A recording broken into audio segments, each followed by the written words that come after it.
Hello guys, MR classes में आपका स्वागत है। देखिए, मेहनत ऐसी करिए जो रंग लेकर के आए। तो इसलिए आज का जो टॉपिक है वो मैं समास कराऊंगी। इसलिए वीडियो को पूरा देखें और कमेंट के द्वारा बताएं कि आपको ये वीडियो कैसा लगा। और हमारा एक टेलीग्राम ग्रुप है @राधे101। इसे सर्च करें और इससे जुड़ें। इसमें नई नई जानकारियां आपको प्राप्त होंगी। तो चलते हैं अपने प्रकरण समास। और ये समास मैं आपको संस्कृत के बताऊंगी और आगे आने वाली जितनी भी परीक्षाएं हैं उन सभी के लिए बहुत ही ये इम्पोर्टेंट है। इसलिए प्लीज वीडियो को पूरा देखें और सब्सक्राइब करें, प्लीज शेयर करें। तो सबसे पहले कि समास किसे कहते हैं, समास होता क्या है।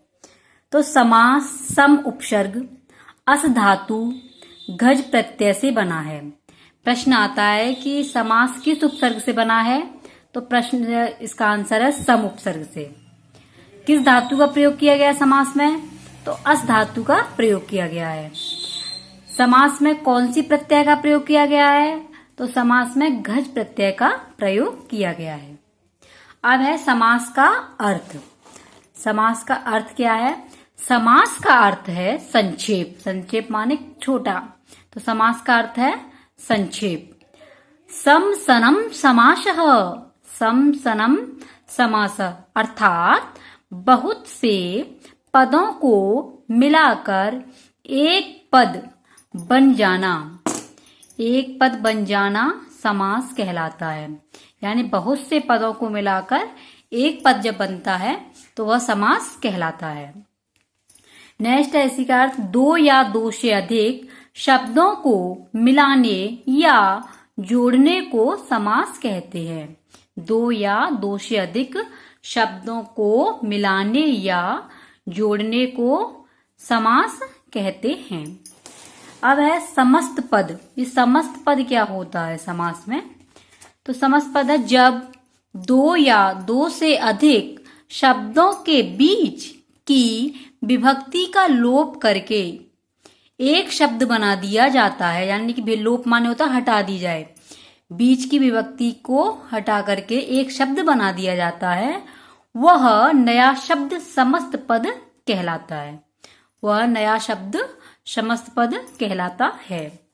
अब समास में आता है विग्रह। ये विग्रह क्या होता है, समास किए गए पदों को अलग अलग करने की विधि को विग्रह कहते हैं।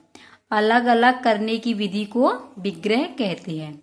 समास के भेद। समास के कितने भेद होते हैं, 6। परंतु संस्कृत में कितने समास का प्रयोग किया जाता है, तो संस्कृत में 4 समास का प्रयोग किया जाता है। संस्कृत में कितने समास होते हैं, 4।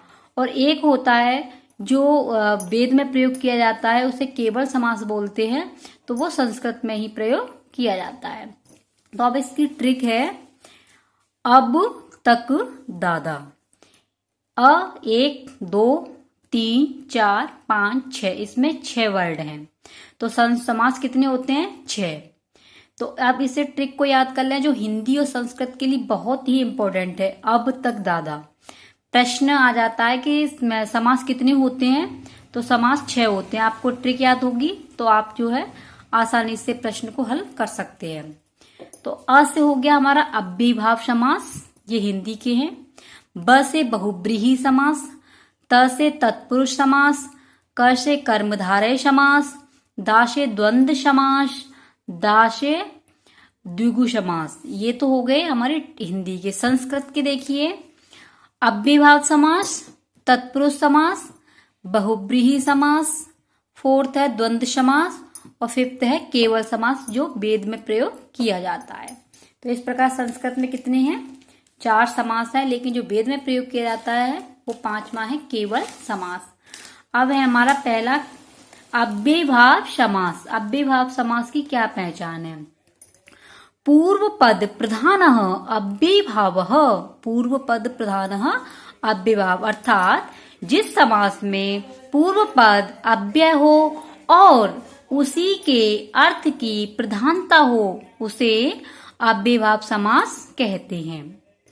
नेक्स्ट है यह समास नपुंसक लिंग व अव्यय में होता है, यानी कि नपुंसक लिंग में प्रयोग किया जाता है। नेक्स्ट है यदि किसी नदी के नाम से पहले कोई संख्या या यदि किसी नदी के नाम से पहले कोई संख्या आ जाए तो अव्ययभाव समास होता है। वैसे संख्यावाची समास होता है हमारा द्विगु समास, बट अगर नदी के नाम के आगे आ जाती है कि ये गंगा 2 नदियां हैं तो इसमें जो है अव्ययभाव समास का प्रयोग किया जाता है। जैसे समीप के अर्थ में उप गंगम वाराणसी, गंगा के समीप। सप्तमी विभक्ति अधिहरि हरऊ। समृद्धि में समुद्रम मद्राणाम समृद्धि। निर वाले शब्दों में भी आपका अव्ययभाव समास होता है। निर्जनम जनानाम अभावः। अनु पीछे वाले, अनु विष्णु विष्णु पश्चात। प्रति प्रतिदिनम दिनम दिनम प्रति। यथा यथा शक्ति शक्तिम अनतिक्रम्य। सहकोश सचक्रम चक्रेण सह। बाहर बहि बहिर्वनम वनात् वही। दुर दुर्यवनम यवनानाम वृद्धि। ये किसके हैं? अव्ययभाव समास के उदाहरण। अव्ययभाव समास किस अर्थ में होता है? तो अव्ययभाव समास दूर के अर्थ में होता है। और इसके महत्वपूर्ण उदाहरण हैं निर्विक्षम, सहरी। ये किसके हैं? अव्ययभाव समास के उदाहरण। इसका स्क्रीनशॉट ले लेना। और ये बहुत ही इंपॉर्टेंट है, अव्ययभाव समास आपके पेपरों में आ ही जाता है ये। द्वियमुनम, देखो आ गया इसमें द्वि 2 यमुनम माने यमुना, तो ये संख्यावाची हो गया, तो ये किसमें हो गया हमारा? अव्ययभाव समास में। समुद्रम, दुर्यवनम, पंचगंगम, यथाशक्ति आदि, ये किसमें आ गया आपके? अव्ययभाव समास में। दूसरा है हमारा बहुब्रीहि समास। इसकी परिभाषा है अन्य पदार्थे प्रधानो बहुब्रीहि। अन्य पदार्थ प्रधानो बहुब्रीहि, अर्थात जिस समास में अन्य पद के अर्थ की प्रधानता होती है। अन्य पद की प्रधानता होती है या अन्य किसी वस्तु का बोध या किसी व्यक्ति का बोध कराते हैं तो बहुब्रीहि कहलाता है। बहुब्री कहते हैं, शेष होता है इसमें। बहुब्री समास के कितने भेद हैं? तो बहुब्री समास के 4 भेद होते हैं। संस्कृत में कितने हैं? बहुब्री समास के 4 भेद हैं।